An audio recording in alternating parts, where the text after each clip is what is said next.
but add one line. If this myth were my life lesson, I'd finish the sentence. Best confession gets read on next episode, immortal as any Greek hero. Slap that like if you felt the heat of Meleager's log or the sea spray of Phaon's oars. Subscribe and ring the bell so the algorithm threads your name into our next tapestry. Remember, stories are sparks. Hold them too lightly and they fade. Grip them too hard and they burn. Find your balance. See you in the weave. Athena, the goddess of wisdom, war, and strategy, was one of the most powerful deities in Greek mythology. Feared by enemies, honored by heroes, and even challenging Zeus himself, Athena's legacy shaped legends, wars, and the very foundations of civilization. But was she truly a goddess of justice, or was there a darker side to her wisdom? Let's dive into the real story of Athena. Athena wasn't born like other gods. She burst fully grown from Zeus's head, armed with a spear and shield, a goddess of war and wisdom from the very start. But her story is more than just divine power. It's one of strategy, conflict, and influence that shaped the Greek world. The protector of heroes, Athena wasn't just a warrior. She was a tactician, a guide, and the ultimate ally to heroes. She helped Odysseus outwit the gods, gave Perseus the shield to defeat Medusa, and was the unseen force behind many Greek victories. The battle for Athens, Athena and Poseidon competed for control of the greatest city in Greece. Poseidon offered a mighty ocean, but Athena gave the olive tree, a symbol of wisdom and prosperity. The people chose her gift, and Athens was named in her honor. The merciless judge? Athena may have been wise, but was she just? When Medusa was assaulted in her temple, Athena didn't punish Poseidon, she punished Medusa, turning her into a monster. Later, she created the first court of law, showing her power wasn't just in battle, it was in justice, law, and politics. Wisdom and war, always balanced. Unlike Ares, the god of chaos and bloodshed, Athena's warfare was tactical, calculated, and precise. She was the goddess of the battlefield, but also the goddess of philosophy, craftsmanship, and knowledge, a balance between violence and intelligence. Her lasting legacy, Athena's symbols, the owl, the shield, and the olive tree, still represent wisdom, strategy, and peace today. The Parthenon, her great temple, still stands, and her influence can be seen in modern philosophy, war strategy, and even democracy itself. Athena wasn't just a goddess of wisdom. She was a warrior, a ruler, and a force that shaped civilizations. But was she truly wise, or just the ultimate strategist who always got her way? Want more deep dives into legendary gods and goddesses? Subscribe now and uncover the myths and realities of ancient deities. What would you do if you gave up everything for love, only to be betrayed by the one you trusted most? In the Greek myth of Medea, love led to ultimate revenge, and the consequences were deadly. Let's dive into this tragic tale. Medea, a sorceress of immense power, fell in love with Jason, the leader of the Argonauts, when he came to her homeland seeking help. Medea, who was deeply in love with him, used her magic to aid him in his quest for the Golden Fleece. She betrayed her own family, murdered her brother, and helped Jason achieve his goal, all out of love for him. Once Jason had the fleece, Medea fled with him to Greece, where they started a life together. But as time went on, Jason's love for Medea faded. He decided to marry Glauce, the daughter of Creon, the king of Corinth, in an effort to secure a more powerful position. Medea, heartbroken and furious at the betrayal, decided to exact her revenge. She used her powers to craft a poison so deadly that it would burn Glauce alive when she put on a beautiful dress that Medea had sent her as a gift. But Medea didn't stop there. In her grief and rage, she murdered her own children, Jason's children, to ensure he would suffer the most for his betrayal. The pain of losing everything she loved was unbearable, and Medea, having left nothing behind but destruction, fled to Athens, leaving Jason to wallow in his sorrow and regret. Medea's story is a tragic reminder of the destructive power of betrayal and the extreme lengths to which love can drive someone. Sometimes love is not only blind, but it can also lead to devastation and vengeance. Does Medea's vengeance leave you thinking about the darkest side of love? Subscribe for more ancient Greek myths filled with twists, power, and passion. Loki's punishment was brutal. Bound deep within a cavern, his body lashed to 3 jagged rocks with the entrails of his own son. Above him, a serpent hung poised, venom dripping relentlessly onto his exposed skin. This scene, drawn from the poetic Edda and the prose Edda, became a symbol of both divine vengeance and suffering that echoed through Norse legend. But the gods never counted on one presence: Sigyn, Loki's faithful wife. Her hands trembled as she knelt beside him, catching each drop of poison before it could sear his flesh. Her quiet devotion became a fragile shield against the god's wrath. Why did she choose loyalty over escape? The answer reveals a truth about love that endures even when the world itself seems lost to darkness. Yet before the cavern, before the venom and the silence, there was a betrayal that shook the heart of Asgard. Baldur was the light of Asgard, cherished by gods and mortals alike. His laughter filled the halls, a warmth that even the golden apples of Idun could not rival. When ominous dreams began to trouble him, his mother Frigg, desperate to protect her son, secured oaths from every creature and object in existence never to harm him. All, that is, except the mistletoe, too slight, too innocent to warrant suspicion. Loki saw opportunity in what others dismissed. He fashioned a dart from that fragile branch and sought out Hoder, Baldur's blind brother. "Here," Loki murmured, placing the weapon in Hoder's uncertain grasp, "let me guide your hand." The dart struck its mark. In an instant, Baldur's light was snuffed out, his presence gone from the world.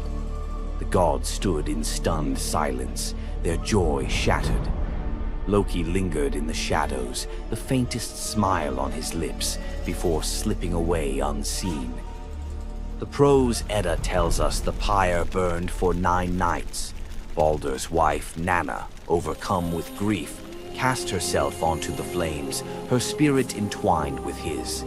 The gods heaped treasures upon the funeral bier, Odin's ring Draupnir, Baldur's own ship Hringhorni, to honor him, but no offering could fill the void left behind. The air grew heavy with suspicion. As the smoke twisted skyward, word spread of an old woman whispering to Hoder in the moments before the fatal blow. When Thor forced the truth from a trembling servant, silence fell like a shroud. Loki's name was not spoken, but its weight pressed upon every heart. The gods had tolerated his mischief, his clever lies, even the theft of Sif's hair. But this was different. The poetic Edda names him plainly: Loki, the guileful who brought it about, from which all misfortune came. Odin convened the gods to pass judgment. No mead flowed, no boasts rang out. The All-Father's single eye burned cold as he named Loki Oathbreaker and Kinslayer. Weapons gleamed in restless hands. Even gentle Friar's fingers tightened around his sword. Loki understood the gods' fury. He fled Asgard, his mind racing with schemes. As told in the prose Edda, he built a lodge in the mountains, doors on every side, always watching for his pursuers. Still, he could not outrun their vengeance. Odin's gaze found him, even in hiding. When the gods arrived, Loki tried to slip away, transforming into a salmon to evade capture in the river's swift current. But Thor's grip proved stronger than fate. Dragged back through the gates he once helped raise, Loki passed faces twisted with anger and betrayal. The gods' judgment was swift. The path ahead led not to mercy, but to a place where pain and silence waited in the damp and the dark. They forced Loki into the heart of the earth, a cavern where the air pressed cold and heavy, and every sound echoed off stone walls, slick with damp. Water dripped steadily from above, each drop magnifying the hush that settled over the gods as they set to their grim task.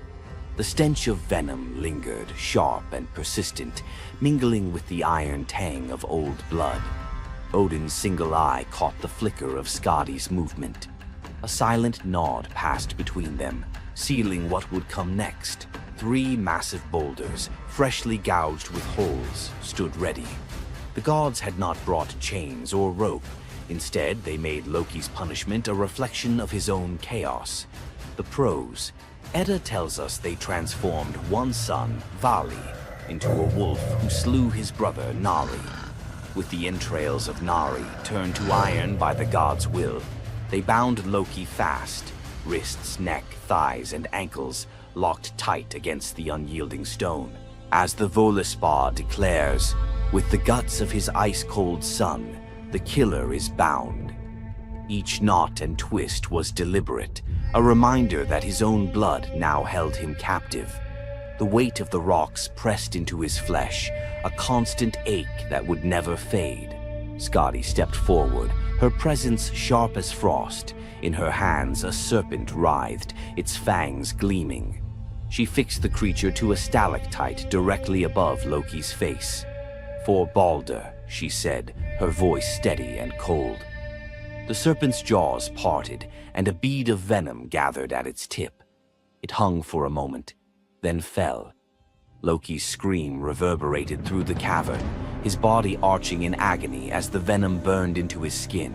The pain was relentless, searing into bone, and the world above felt its echoes, earthquakes shaking Midgard, rivers shifting, the roots of Yggdrasil quivering. The gods watched in silence, their faces unreadable. Justice, they believed, had been served. As the serpent's venom continued its slow assault, the rhythm of torment became all-consuming.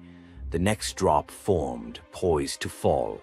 Then a figure emerged at the edge of the chamber, a woman, silent, a wooden bowl cradled in her hands.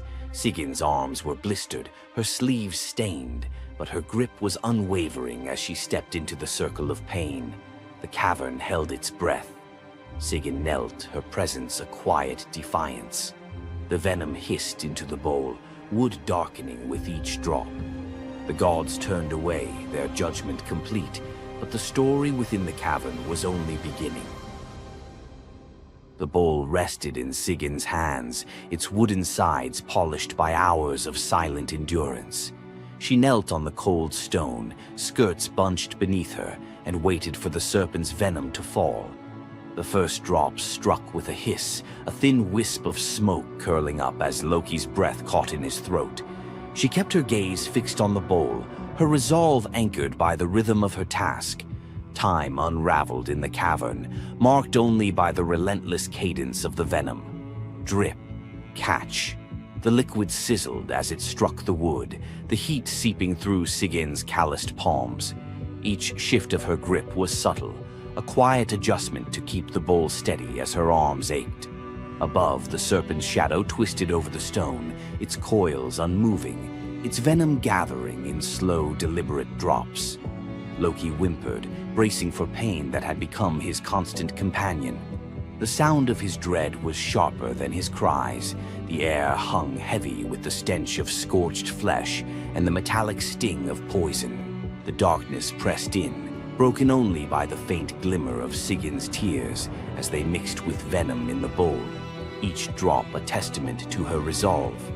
The silence between drops was punctuated by Loki's ragged breaths and the distant echo of water dripping from the cavern walls.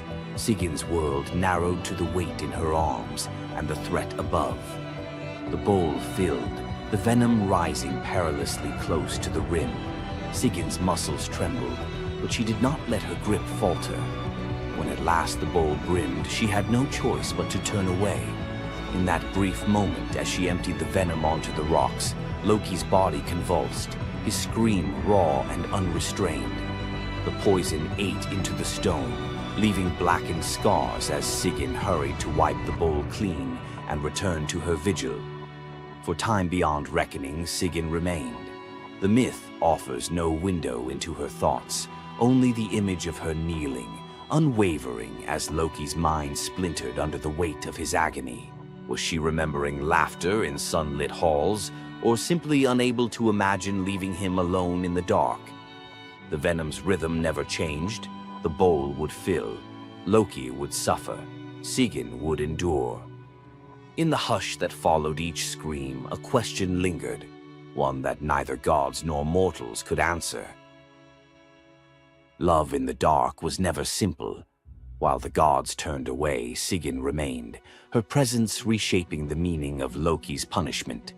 His betrayals had echoed through Asgard, yet her loyalty was a force the gods never expected.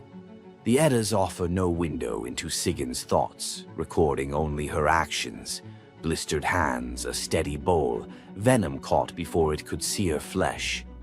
This silence leaves space for us to wonder.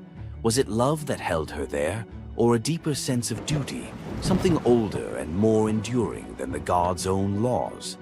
Loki, once the master of deception, now depended on the mercy of the one he had so often left in the shadows. When the bowl overflowed and Sigyn turned away, each drip crept like fire through him, twisting his features in agony. His eyes, when they met hers, flickered with both gratitude and resentment. He needed her, but the venom's torment mingled need with bitterness. Still, Sigyn returned every time, catching the next drop before it could fall. The myths do not say what passed between them in those moments, only that she stayed, her resolve unbroken. Scholars often call Sigyn the embodiment of loyalty, the ultimate symbol of spousal devotion.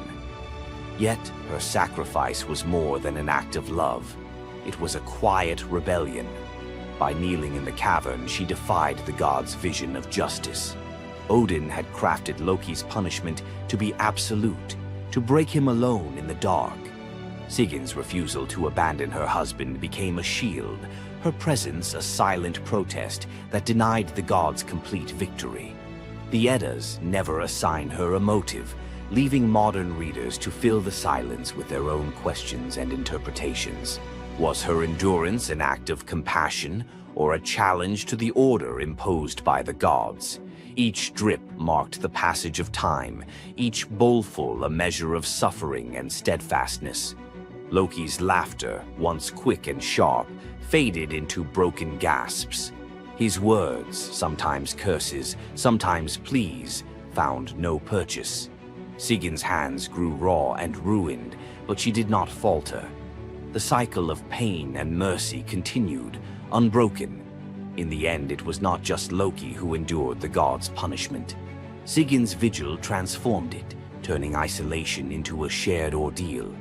In the darkness, her silent defiance and unwavering love became part of the myth, a testament to the power of presence, even when the world has turned away. Sigyn's vigil stands as one of Norse myth's quiet marvels, a steady presence in the shadows, her strength measured not in battle, but in endurance beside the one the gods condemned. As Loki writhed beneath the venom's relentless burn, Sigyn's hands never wavered. The Eddas remember her not for words or deeds of glory, but for the silent rhythm of her care. Her story reminds us that sometimes love endures in darkness. Sigyn's vigil continues until the twilight of the gods, Ragnarok, whenever that may come. Would you have stayed? If Sigyn's silent strength moved you, let us know in the comments or share your favorite Norse hero below. Centaurs, half man, half horse, heroes or savages? Think you know the full story? Wait until you uncover the darker side of these iconic creatures. Watch till the end to discover what ancient myths don't tell you about the Centaurs. In Greek mythology, centaurs were seen as both wild and noble beings. They were often depicted as powerful warriors, famous for their strength and skill in battle. But what if the truth behind them was far more sinister than anyone imagined? While some centaurs, like Chiron, were revered for their wisdom and kindness, many others were violent, uncontrollable creatures. These savage centaurs were known for their drunken brawls and uncontrollable rage. The most infamous event? The Battle of the Lapiths and Centaurs, where they fought against the Lapiths during a wedding feast, leading to a massacre of both men and women. Their brutal behavior was more than just a mythological tale. It symbolized the chaos that could occur when civilization collided with the wild, untamed forces of nature. But why did the Greeks depict centaurs this way?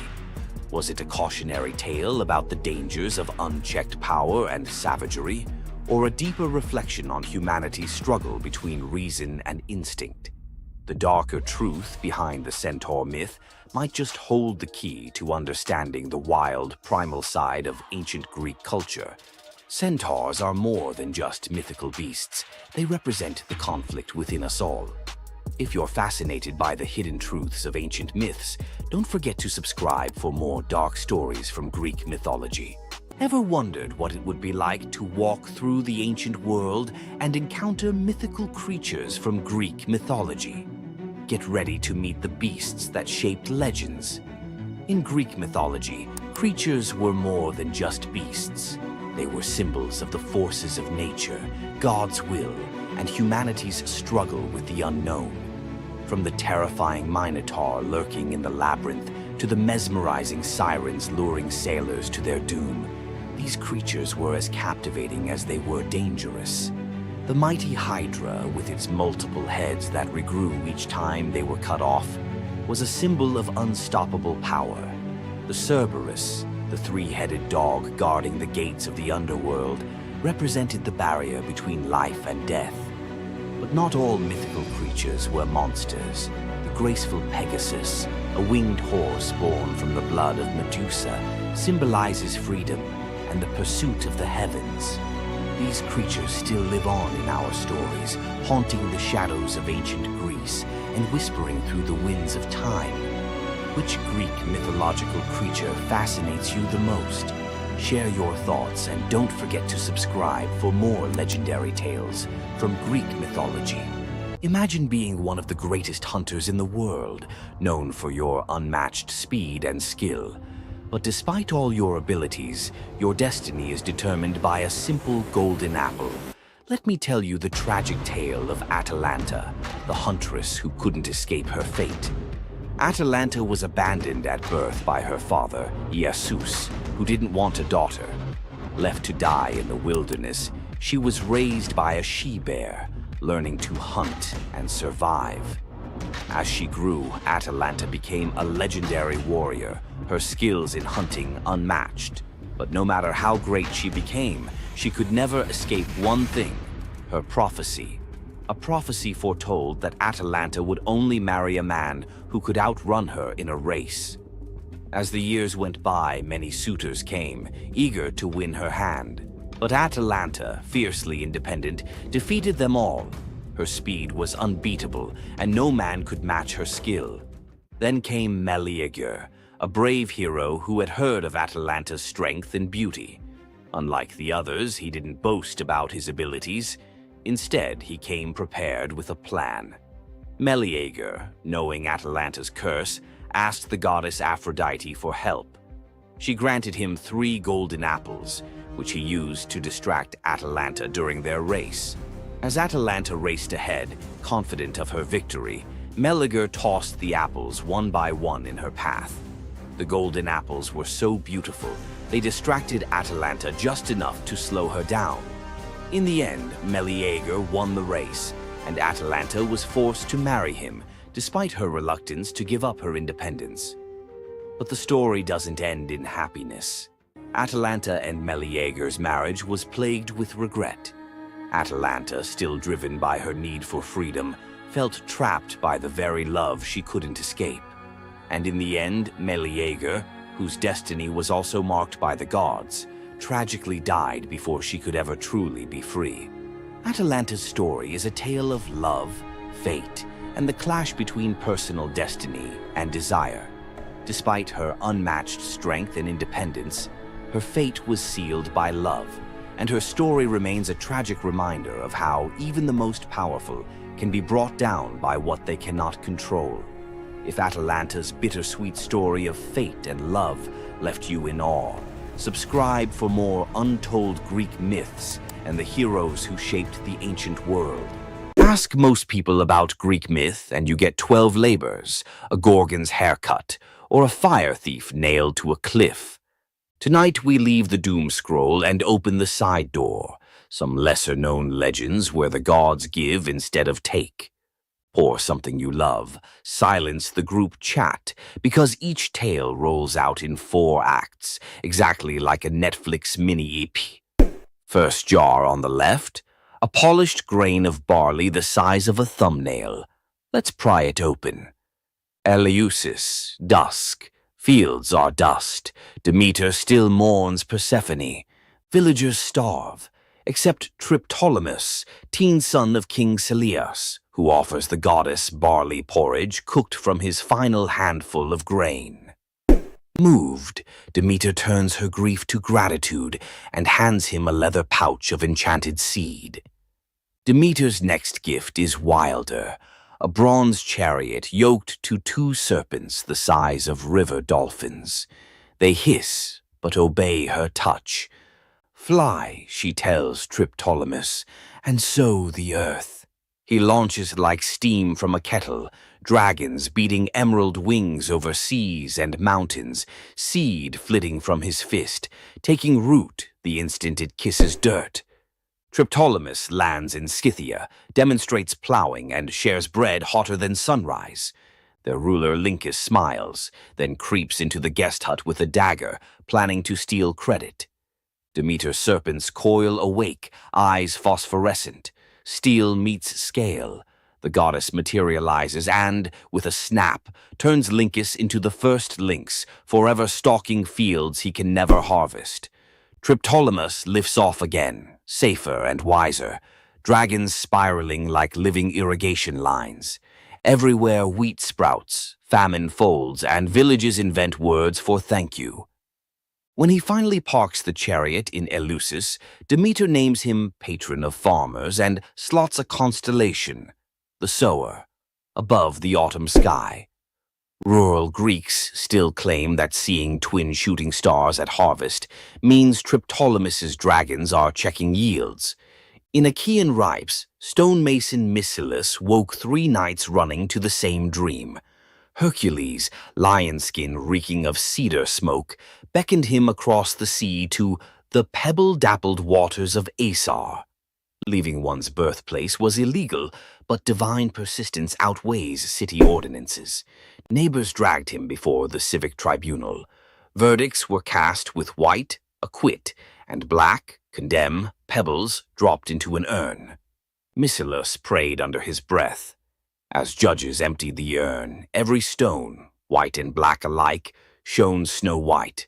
Gasps. No law forbade miracle loopholes, so the council shrugged and released their suddenly blameless defendant. Mycilus sailed west. At Italy's heel, he found the river Asar flashing with pale cobbles, exact match to his dream. He also found an old burial mound dedicated to a local hero named Croton, once hospitable to Hercules himself. Prophecy clicked like a lock. He founded Croton on that spot, planting the first stone in the new city wall with his own calloused hands. 2 generations later, Croton would dominate Magna Graecia in athletics and medicine, home of Milo the wrestler and Pythagoras' school. Locals still tell tourists to pocket a white pebble for courage, Hercules' ancient thumbs up. On Crete, baby Zeus hides from Cronus inside the Idaean cave. A gentle goat, Amalthea, nurses him with milk so sweet it smells of thyme. Curetes warriors clash shields outside to drown infant cries. Toddler Zeus, already wrestling destiny, grabs Amalthea's horn during roughhousing. It snaps off. Horrified, he touches the broken horn and wills it to pour ambrosia and jewels, an apology in infinite supply. The horn becomes cornucopia, everlasting symbol of abundance. Amalthea is lifted to the stars as Capella, brightest goat in the sky. Every harvest festival, Greeks tip wine from a horn-shaped rhyton, so the cave child remembers. The practice survives today in the very shape of Thanksgiving centerpieces, because one young god learned that breaking something you love can birth generosity that never runs dry. Argos prepares a grand procession to Hera's temple 6 miles away. Oxen assigned to pull the gilded cart of priestess Sidip, aka Mo or Awal. Her sons, athletes Cleobus and Biton, lock eyes and shrug. We're the oxen today. They yoke themselves, veins corded, and drag the 2-ton cart under Mediterranean noon. Crowds scatter petals, sweat rains on marble road. At the temple steps, mother dismounts, trembling with pride. Sidippe prays, "Great Hera, grant my sons the best blessing a mortal can have." After sacrifice and feast, the exhausted brothers fall asleep in the sacred hall, smiles still ghosting their faces. They never wake. Peaceful exit at peak glory, Hera's idea of the highest gift. Argives commission life-size statues at Delphi, muscles forever flexed. Travelers note the serenity on stone brows, testament that sometimes a swift, dignified curtain call outranks long, ragged applause. Young Taurus, demigod son of Poseidon, pilots a skiff scouting for new colonies. A storm detaches rudder from reality. Mast snaps like uncooked spaghetti. Waves swallow everything but Taurus clinging to driftwood. Poseidon, scanning seafloor currents, flicks his trident. A dolphin larger than a rowboat rockets upward, scoops Taras, and planes across the wine-dark sea like a living surfboard. At dawn, the dolphin deposits him on Italy's sunlit heel. Taras climbs a bluff, sees fertile plains ribboned by a gentle river. He plants Poseidon's miniature bronze trident in the sand and declares a new polis. The colony, Tarentum, today's Taranto, mints coins of a boy riding a dolphin, trident aloft. Local fishermen still carve tiny dolphins on prows, tribute to the uncanny GPS system that once delivered a founder to the perfect harbor. Aphrodite and winged son Eros picnicked amid spring anemones, boasting who could gather the loveliest bouquet. With wings, Eros predictably stuffed his basket first. Enter Peristera, a mortal handmaid collecting herbs nearby. Seeing Aphrodite's crestfallen smile, she wordlessly tipped her own armful of blooms into the goddess's basket. Eros protested, "Rules breach." Aphrodite just laughed, victory fragrant in her arms. Jealousy and Cupid's arrows share barbs. Eros flicked one tiny dart and, poof, Peristera shrank into downy white feathers. Aphrodite scooped up the bewildered bird, whispering apologies and protection. Peristera, now a dove, gained a new language of coos and cloud-high freedom. The goddess decreed doves sacred henceforth, harbingers of peace and liaisons for lovers. From Cyprus to Corinth, newlyweds release white doves, so their first horizon carries Peristera's gift. Help your friends win, and you may end up airborne, emblematic, and forever cherished by a goddess who remembers favors. Cretan teenager Epimenides entered a cave seeking a stray lamb. Cool air lulled him into a nap on soft moss. When he stepped back into sunlight, the lamb was a weather-bleached skull, and his town looked upgraded. He'd slept 57 years. Word of the time traveler raced to Athens, then reeling under plague and factional strife. They summoned Epimenides. He prescribed symbolic spring water baths for citizens and a cleansing of unjust murder cases, the world's first state-sanctioned amnesty. He also ringed the city with incense-burning altars to the unknown god, appeasing whichever deity felt snubbed. Within a year, the plague receded, civic tempers cooled. Grateful Athenians offered gold. Epimenides accepted only vines for his Cretan temple, proof that sleep had taught him value over price. Legends credit him with tweaking the Greek lunar calendar and penning riddling prophecies. Even today, Cretan shepherds warn drowsy companions, "Nap too long in a sacred cave, you'll wake up a consultant." Aristaeus, son of Apollo and huntress Cyrene, loved tinkering. Olives here, cheese there. When shepherds complained of wild honey going rancid, Aristaeus studied bees like living alchemy. Nymph tutors taught smoke calming and linen veils. Soon Aristaeus produced honey rumored to heal fevers. Even Olympians craved his combs. One blistering summer, disease wiped out his hives. Desperate, he consulted shape-shifting Proteus, who advised a strange remedy. Sacrifice 4 bulls and leave their carcasses sealed. From decay rose new swarms, robust and disease-proof, the mythical origin of begonia, or bee birth. Greek farmers copied the ritual symbolically with perfumed ox hides draped over empty hives at spring equinox. Aristaeus planted thyme to flavor future honey, invented the first clay smoker, and dedicated his success to the seasonal Etesian winds, ensuring cool breezes helped the bees cap wax perfectly. Modern beekeepers in Greece still call a sudden helpful wind Aristaeus's breath. Zeus and Hermes, disguised as dusty travelers, canvassed a Phrygian village for lodging. Gold door mansions slammed shut.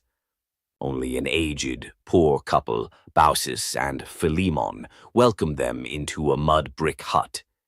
They served cabbage soup, pork scraps, and local wine. Mid-pour, Baucis noticed the jug stayed full. Eyes widened. Guests revealed divine light. The couple's first instinct? Ask the gods to spare their nasty neighbors if possible. Mercy before schadenfreude. Classy. The village morphed into a marsh. The hut blossomed into marble columns. Zeus offered any reward. They chose to be temple keepers and to die together.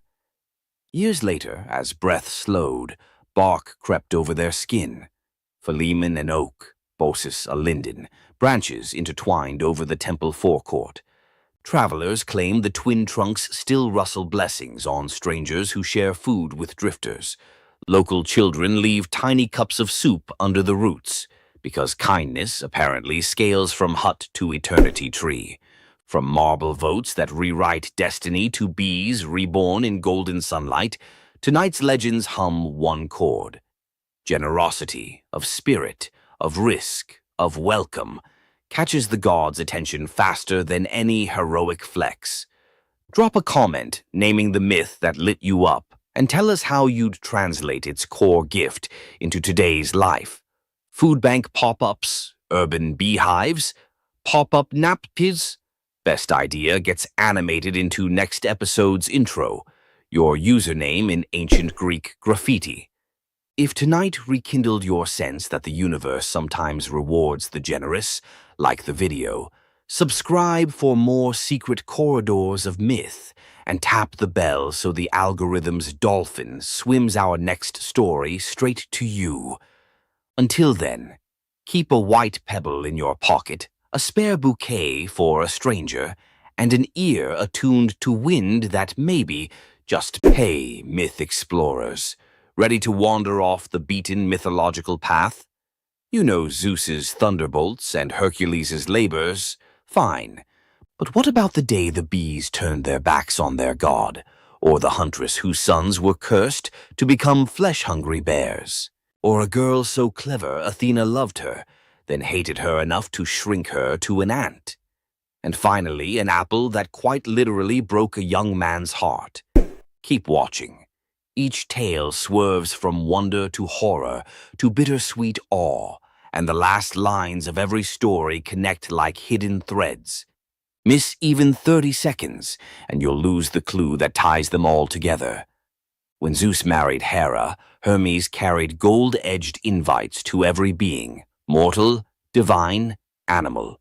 Chalone, a river nymph, accepted with a careless nod, but when the day came, she sniffed at the sky, poked the embers in her hearth, and sighed, "My little house is warmer than Olympus." Hours later, the wedding procession rolled past in thundercloud pomp. Hermes spotted Chaloni's empty chair. Rage ignited in his silver sandals. He swooped down, seized the entire cottage, roof, pillars, walls, Chalone still clutching a teacup inside. One spell later, cottage and nymph fused into a single creature, shell on the back, head poked out, doomed to crawl forever carrying the home she wouldn't abandon. The first tortoise. Locals swear that on spring evenings, if you kneel by a brook and whisper, "Leaving soon?" any tortoise nearby will retreat into its shell, tiny echo of a goddess-scorned recluse. Long before "Save the Bees" was a slogan, there was Aristaeus, demigod shepherd, inventor of cheese, olive oil, and above all, beekeeping. People swore the hum of his hives kept sickness out of the valley. Then one midsummer dawn, every bee lay motionless, wings stiff as parchment. The air that once thrummed with life sat dead and silent. The villagers called it the funeral of the bees. Desperate, Aristaeus trekked through reeds to consult Proteus, the shape-shifting sea prophet. Proteus, half seal, half seer, spat seawater and hissed, "The nymphs of the meadows curse you for the part you played in Eurydice's death. Mourn in their tongue, blood, smoke, and remembrance." The penance? 4 pure bulls and 4 unblemished heifers sacrificed at a spring, their carcasses left to rot beneath the sun, an act so revolting only the gods could read its poetry. Aristaeus obeyed, mouth clamped against nausea. On the 3rd sunrise he returned. From one bull's ribcage poured a golden cloud, brand new bees, born from death itself, swirling like incense into the sky. The message was brutal but clear. Regeneration demands sacrifice. Aristaeus fell to his knees, honeyed tears streaking his cheeks as the swarm chose his outstretched arms as their first hive. King Minos wanted an army in one soldier, so Hephaestus cast Talos, a walking fortress of molten copper now hardened to bronze. 3 times a day, Talos circled the island. Invaders saw a man-sized sunrise sprinting the shoreline, hurling stones the size of oxen. Yet, the godsmith built Talos with a single flaw, a plug at his ankle sealing a vein that pulsed ichor, divine lifeblood. Cue Jason and the Argonauts, desperate to dock. The witch Medea stepped forward, eyes glinting like mercury. "Mighty Talos, you are metal, but do you feel pain?" She sang of mortality, of rust, of endless duty with no rest. The bronze giant, half mind, half mechanism, knelt, suddenly aware. A breeze teased the nail loose. One crimson gold jet spurted. Talos staggered, knees carving trenches in sand, and crashed, an empty shell echoing like a temple bell. Crete was silent but for the hiss of ichor boiling away. Local fishermen still claim some sunsets tint the sea bronze, Talos's lifeblood swirling just beneath the waves, hunting for its lost shell. Coronis of Thessaly loved Apollo, or thought she did, until a mortal soldier caught her eye. While Apollo healed plague in Delphi, Coronis entertained her new lover in secret. Only the raven, Apollo's avian spy, saw everything. The bird wrestled with the knowledge. If it spoke, a human would die. If it stayed silent, a god would suffer humiliation. Instinct won, loyalty to the sun. It flew for 3 days, trailing white feathers through storm clouds, and crashed onto Apollo's lap to report the betrayal. Apollo's rage was surgical. One golden arrow, one heartbeat, Coronis felled. But as her blood soaked the sheets, guilt hit harder than plague, because Coronis carried his unborn son, Asclepius. Apollo yanked the child from the dying womb, gave him to the centaur Chiron, and spun on the trembling raven. You wanted me to see darkness. Now wear it. Flames the color of a lunar eclipse licked across white plumage, charring every feather jet black. The raven screeched, not from pain, but from shame immortalized. From then on, ravens lost the ability to speak in clear words. All that's left is the croak that sounds like a secret you can't quite make out. King Salmoneus looked at Olympus and saw a marketing opportunity. He forged iron wheels that struck bronze streets, sparking hellish fire. He hung bronze kettles along rope bridges, and when his servants tugged the ropes, they roared like thunder across the sky. During festivals, he hurled lit torches from his chariot, shouting, "Tremble, mortals! I am Zeus!" Crowds, half fearful, half entertained, showered him with offerings. Thunder for hire became the hottest ticket north of Delphi, but word climbed the air like smoke, reached the real Zeus, who waited for the perfect dramatic sting. On Salmonia's grandest fete, dark clouds gathered, but the sky remained eerily quiet. Salmoneus rode out, ready to drop his counterfeit thunder. Zeus answered with the genuine article, a single bolt that vaporized the rope bridges, melted the bronze road into a river of screaming metal, and hurled Salmoneus, chariot, horses, ego, into Tartarus. There, chained to a rotating rock, he hears only one sound. Authentic thunder he can never claim. Locals swear the ruins of Salmonia still ring on electric nights. Metallic echoes of Zeus performing an audit on false advertising. Polyphonte, one-time devotee of Artemis, vowed to remain chaste, but Aphrodite, never fond of holdouts, infected her with lust for a passing bear. Yes, a bear. Polyphonte vanished into the woods and returned months later with twin boys, Agrius and Aureus, towering, coarse-haired, with appetites that chilled the blood. They laughed at altars, hunted travelers, and roasted human limbs over campfires. Zeus finally snapped. He ordered Hermes to punish the whole family in whatever way preserves terror for future ages. Hermes, unwilling to butcher newborns, enlisted Ares, who gleefully bound the twins upside down and hacked off hands and feet. But before the blade fell again, the gods changed their minds, opting for metamorphosis over gore. Polyphonte became the Strix, a death-omen owl whose shriek freezes armies. Aureus twisted into a towering eagle owl, herald of war. Agrius sank into the body of a vulture, forever gnawing carrion. And the family's hillside cave? Locals swear it still reeks of smoke and sweet meat. Farmers mark its mouth with iron nails. Iron, they say, silences bare-born ghosts.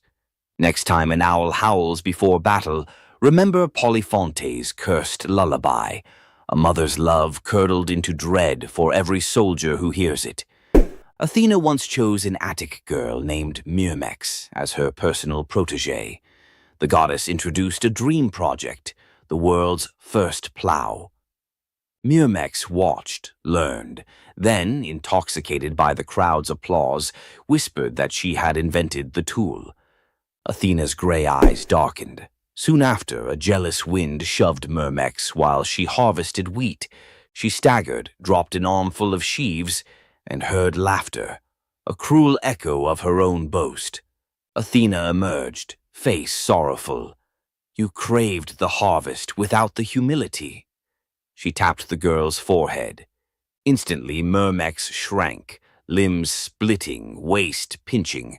An ant scuttled where a maiden had stood, destined to steal crumbs of grain for eternity, mimicking the theft of Athena's credit. Centuries later, Zeus needed loyal subjects for his son Aeacus in barren Aegina. He saw the ant swarm and, in a grim joke, transformed them into soldiers. The Myrmidons, silent, disciplined, famous under Achilles at Troy. The bravest army in myth owes its origin to a single boastful sentence. Medusa grew up alongside the breathtaking Adonis under the roof of King Centaurs. Where Adonis was radiant, Medusa was steady, god, confidant, brother in all but blood. When a boar gored Adonis in Aphrodite's sacred grove, every flower dimmed, and Medusa felt his chest collapse inward. Days later, they brought Adonis's body home. Medusa strung a rope from a pomegranate tree and hanged himself, grief carving deeper than any tusk. His wife Pelea followed. Aphrodite arrived, drenched in her own tears, too late to save them, but not too late to transform them. Medusa became the apple tree, branches heavy with fruit the color of heart blood.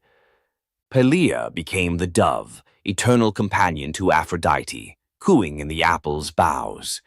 Their infant son, also named Medusa, was spared and ordered to Delos to teach islanders the craft of shearing sheep. Ever since, Greeks call flocks mela in his honor. Legend says when an apple falls perfectly into a lover's open palm, Medusa is granting a fragment of his devotion, a reminder that love can be both sweet and lethal. Every crunch echoes a heartbreak older than history. Careful who you offer an apple to. Aphrodite might just be listening. Which boundary breaker freaked you out most? Drop your vote below. Smash like if you'll think twice before faking thunder. Subscribe for Forgotten Monsters next week, and ring the bell. Unlike Melinoe, notifications haunt only by day. See you in the echoes. You've heard of a goddess whose beauty was unmatched. But what if I told you that her beauty wasn't what it seemed? In fact, her allure led to some of the darkest consequences in ancient myth. This goddess, adored by many, held the power to captivate anyone with a mere glance. She was so beautiful that her charm could sway the gods, kings, and mortals alike. But this beauty came with a deadly price. The goddess we're talking about is none other than Aphrodite, the Greek goddess of love and beauty. While she is often depicted as the epitome of grace, sensuality, and allure, her beauty was more of a curse than a gift. Aphrodite's powers extended beyond just physical beauty. Her charm was irresistible, but it came at a cost. Her very presence could bring turmoil. Many heroes and kings fell victim to their obsession with her. Take Paris, for instance. His decision to choose Aphrodite as the fairest of the goddesses set in motion the events that led to the Trojan War. His desire for her beauty caused the death of thousands and the fall of Troy. But Aphrodite's beauty didn't just destroy men. It could break gods, too. The tale of her and Ares, the god of war, exemplifies this. While Aphrodite was married to Hephaestus, the god of blacksmiths, her passionate affair with Ares led to chaos among the gods. Her beauty wasn't just about attraction, it caused jealousy, betrayal, and ultimately destruction. Despite her dazzling appearance, Aphrodite was also a figure of deceit and destruction, proving that beauty, when it holds such power, can be dangerous. It's no wonder the ancient Greeks warned that appearances can be deceiving. Aphrodite's beauty may have dazzled the world, but her story teaches us that sometimes what's on the surface can mask a much darker reality. So, was Aphrodite's beauty a blessing or a curse? The myths suggest that beauty, when wielded by the gods, is never what it seems. If you want to uncover more hidden truths about gods and goddesses from the ancient world, hit that subscribe button. There's so much more to explore in these captivating stories of the past. Hor, the thunder god, woke up to find his greatest nightmare had come true. Mjolnir, his mighty hammer that could level mountains and control lightning itself, was gone. Without it, the thunder god was powerless, vulnerable, and mocked. The weapon that defined his very identity as protector of Asgard had vanished without a trace. But what happened next would humiliate him more than any defeat in battle. To get his hammer back, Thor would have to do something that went against every fiber of his warrior identity. You won't believe the disguise he ends up in. It all began on what should have been an ordinary morning in Asgard.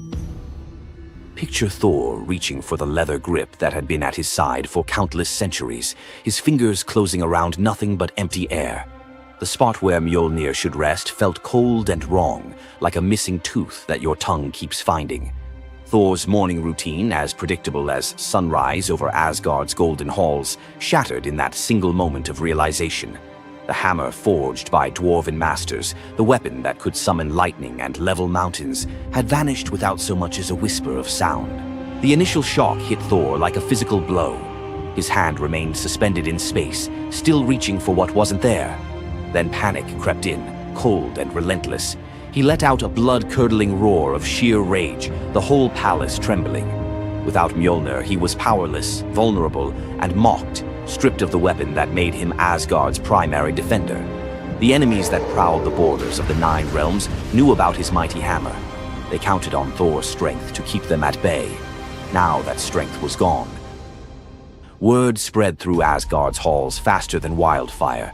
The other gods gathered in emergency council, their faces grave as they grasped the full scope of the crisis. Odin's ravens had brought no news. The watchmen at the gates had seen nothing. Mjolnir had simply disappeared, as if it had never existed at all. The assembled gods understood what Thor's loss meant for their realm. Asgard stood vulnerable, its greatest protector reduced to a shadow of his former self. Loki stepped forward through the crowd of worried gods, his familiar, cunning smile playing at the corners of his mouth. He offered to investigate the theft using his shape-shifting abilities, volunteering to venture where other gods could not go undetected. The council accepted his proposal immediately, desperate for any lead in their search. Thor watched his brother prepare for the mission, knowing that Loki's success or failure would determine his own fate. Loki first borrowed Freya's magic feathered coat, allowing him to fly in falcon form to Jotunheim without raising alarms. Each dead end pushed Thor deeper into desperation. He imagined facing his enemies defenseless, their laughter echoing as they realized the thunder god carried no thunder. The trail finally led to the most dangerous territory of all, Jotunheim, the realm of the giants. Loki strode into the council chamber with the confident gait of someone who had solved a mystery, but his expression carried an ominous weight. The giant Thrym, lord of the frost giants, had openly boasted about his theft from his massive throne of ice and stone. He had buried Mjolnir 8 leagues beneath the frozen earth of his realm, thrice deeper than any giant's hall, he claimed, placing it where even Thor's strength would be useless. Thrym had what he thought was a simple demand for the Norse gods.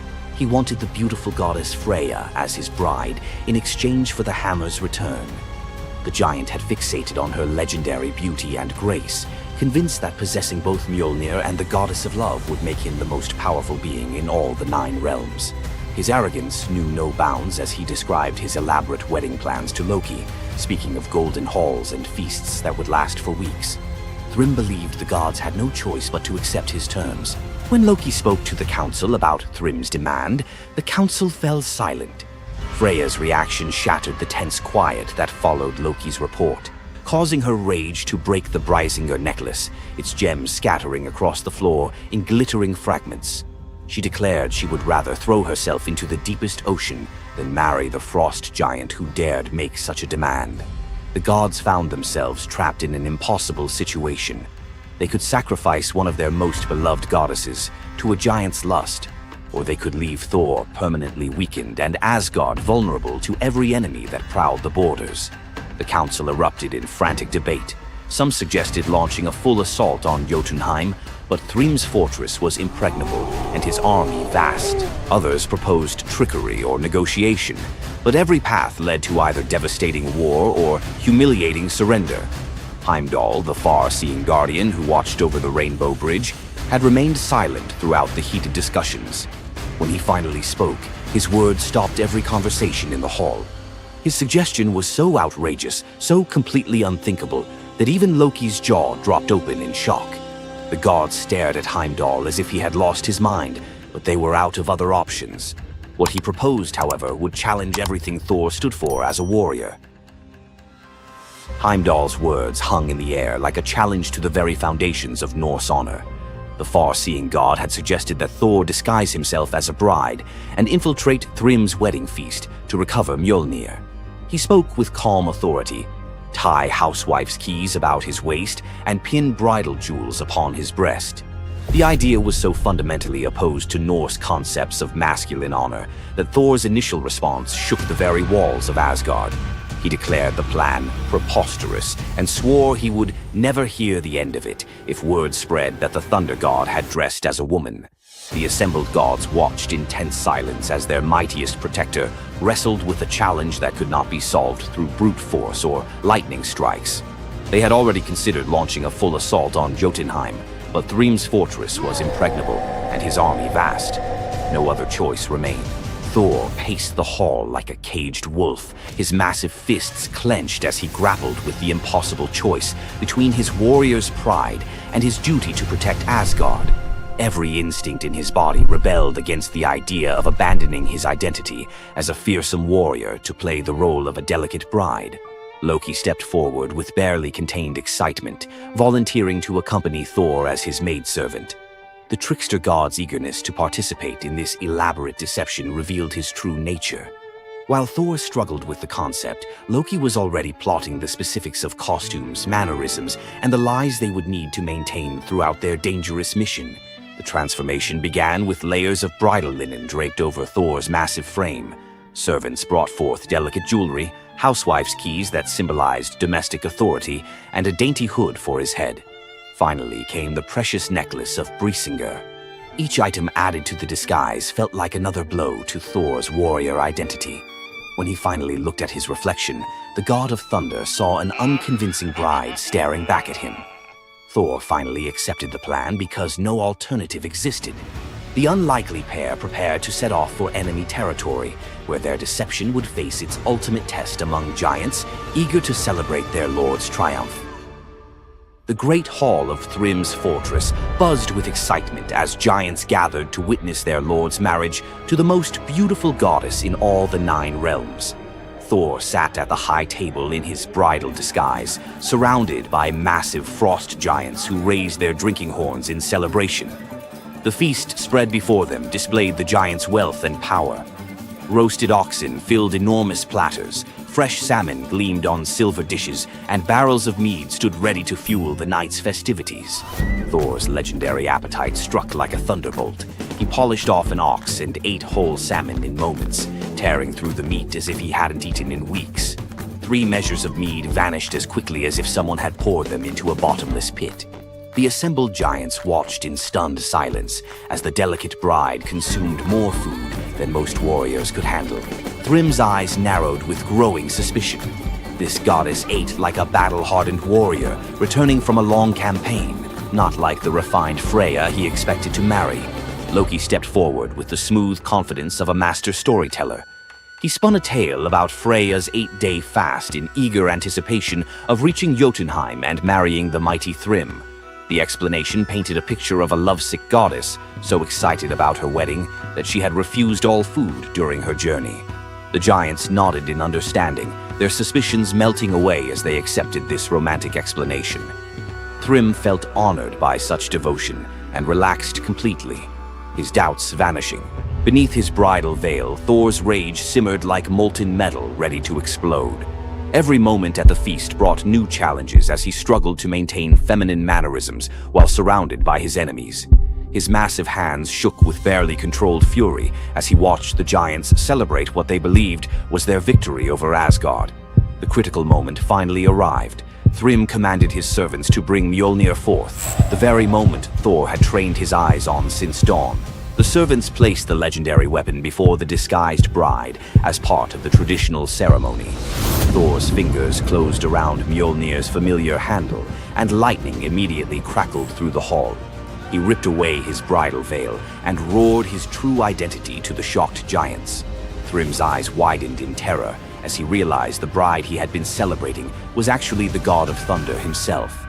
Thor swung Mjolnir, killing Thrym instantly after crushing his skull with Mjolnir, then turned on the assembled giants, and even the pleading giantess met Mjolnir's crack before the hall fell silent. The theft that had begun with arrogance ended in complete destruction.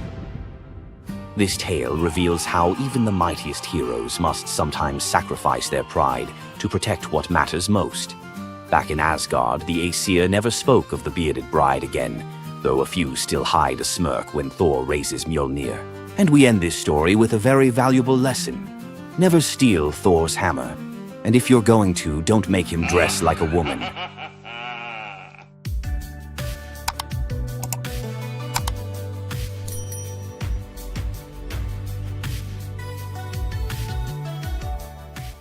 Tonight you'll meet the nymph whose beauty made Hades plant a forest in her image, a lover who weaponized an apple to hack a goddess's marriage laws, a king who may have raised the dragon that ate his island, a prophet who lived 7 years as each sex and paid with his eyes, and a royal couple whose wrecked ship still calms the winter seas. 5 deep-cut myths, none repeated from previous episodes. Stick around. The last scene explains why every item you just saw is really the same warning. Luce, daughter of Oceanus, shimmered like morning on still water. Hades saw her bathing on the Styx's shore and felt the ache of something that might have been love, if gods knew limits. He swept her into his shadowy chariot. In the underworld, things don't rot the way they should, they transform. When Luce's mortal bloom began to fade, Hades panicked. Unable to bear her disappearing, he offered the only gift he understood, immortality as landscape. He touched her hair. It stiffened into bark the color of moon-bleached bone. Leaves burst silver as coin flip flashes. Luce the woman became Luce the white poplar, blazing at the center of Elysium. Dead heroes rest beneath her, weaving garlands from her two-toned leaves. Dark one side, pale the other, to remind them that joy and grief always grow on the same branch. The Cercopes, twin dwarf tricksters Passalus and Acarus, live by trolling. They steal Heracles' bow and club, giggling about how the hero's butt is black as a kettle from soot. Heracles wakes, grabs both by the ankles, slings them over a pole like squirming fish, and marches toward the city to sell them. Dangling upside down, blood rushing to their heads, the twins can't stop roasting him. Even Heracles, no stranger to rage, breaks into reluctant laughter. But Zeus, hearing their unfiltered comedy, decides the world needs more mischief. He transforms them into the first monkeys, bodies still small, faces still grinning, forever swinging by what once bound them, their own tails. Sailors claim the Cercopes occasionally regain speech during eclipses, whispering new insults at any heroic statue within earshot. King Lycurgus hated surprises. When the brand-new god Dionysus marched through Thrace with drums, wine, and ecstatic maenads, Lycurgus saw a security threat. He banned viticulture, arrested Bacchic followers, even ordered his soldiers to whip the vines until they confessed their treason. Dionysus escaped into sea foam, but vengeance fermented quietly. First, the king's barley crops twisted into miniature grape clusters. Then, every cup in the palace turned to wine, no matter what was poured. Finally, Lycurgus woke screaming. Vines were sprouting from his own feet, snaking up his calves, pinning him to the palace floor. He hacked at them only to realize he was slicing his own flesh. The vines were his veins. Driven mad, he swung an axe at what he thought were tendrils on an oak and beheaded his heir. The gods let him blister in that guilt until locals, terrified, bound him and hurled him into Mount Pangaion's man-eating cave. The vines retracted, but his screams never did. Acontius, a handsome nobody from Chios, spots rich girl Sidipe under the temple colonnade. He can't speak to her, class gap miles wide, but he can exploit Olympus's fine print. He scratches on an apple. I swear by Artemis to marry Acontius. He rolls it to her sandal. She idly picks it up and reads the words aloud, which, in Artemis's precinct, equals a binding oath. Sidipe leaves, confused, but every time her father arranges a proper fiancé, she collapses with fever, so savage priests fear plague. The oracle digs through the divine TOS and finds the hitch. She's already sworn. When Sidippe finally weds Acontius, the fevers vanish. Artemis shows up, not angry but amused, honoring the couple with everlasting fidelity in exchange for the clever tribute. Moral: speak casually under a goddess's roof, and the contract is in ink you can't see. Long before the Trojan War, the island had no king, only scattered fishermen and goats. Then a stranger arrived, Cycreus, towering, scarred, carrying a bronze spear notched with unknown runes. He spoke little, ate alone, but worked miracles.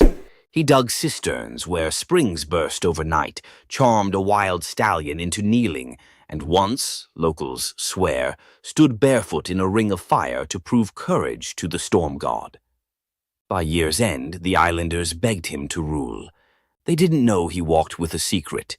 He dreamt every night of fire-scaled dragons devouring his childhood village, and woke with soot under his nails, though no hearth burned nearby. Months after his coronation, goats began disappearing. Nets came up shredded as if bitten by iron teeth. One dusk, a shepherd stumbled into the agora, eyes wide, clutching a bronze scale the size of a dinner plate, edges smoking. He'd found it at the mouth of a cave where the mountain met the sea. Cycreus said nothing, only studied the scale under torchlight. It matched the color of the runes on his spear. That night, villagers saw their king ride alone toward the cave. From cliffs, they watched the torchlight vanish into the maw. Minutes stretched into hours. Then, roaring deep enough to quake wine jars on kitchen shelves, flame burst from the cave mouth. Shadows of two giants, one man, one serpent, wrestled on the cave wall like monstrous puppet theater. At dawn, silence. Cycreus emerged, armor warped, spearhead glowing red. Behind him dragged the colossal corpse of a sea dragon, neck twisted, fangs snapped, eyes like boiled copper. The island erupted in praise. They crowned him with laurel and called him Draken Soter, dragon's savior. Yet some noticed his smile was hollow, as if slaying the beast had lanced a boil he secretly cherished. After the triumph feast, Cycreus changed.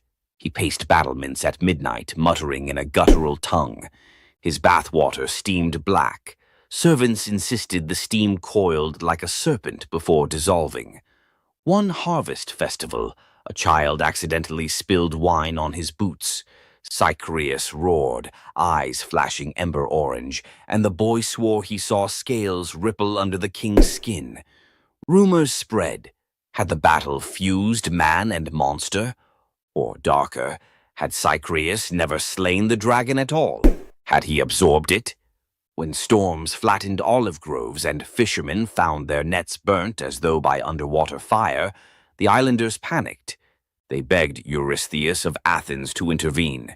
The hero sailed with 50 hoplites, each carrying asbestos-soaked nets and mirrored shields to confuse reptilian eyes. But at the gate they met not a beast, only their king, bare-chested, spear discarded, arms raised. Cycreus confessed. The dragon's fury had leaked into him. He'd battled it outside and now battled it within, losing ground each night. "Bind me or burn me," he said. Eurystheus chose mercy darker than execution, exile. He ferried Cycreus to Eleusis, gift-wrapping the cursed king for the goddess Demeter, whose own grief could understand corrupted power.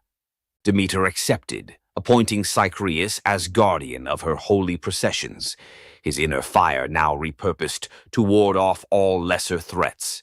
As Cycreus's ship slipped away, islanders swore the shoreline hissed, not from waves, but from a dragon's whisper receding with its unwilling host. Salamis kept the dragon's bronze scales nailed above city gates for centuries, tarnished mirrors reminding every leader, "Conquer your monsters, yes, but never wear their skins." Power taken from terror carries terror's seed. When rage becomes crown, abdication may be salvation. Young hunter Tiresias strikes the snakes with his staff. Hera curses him into a woman for 7 years.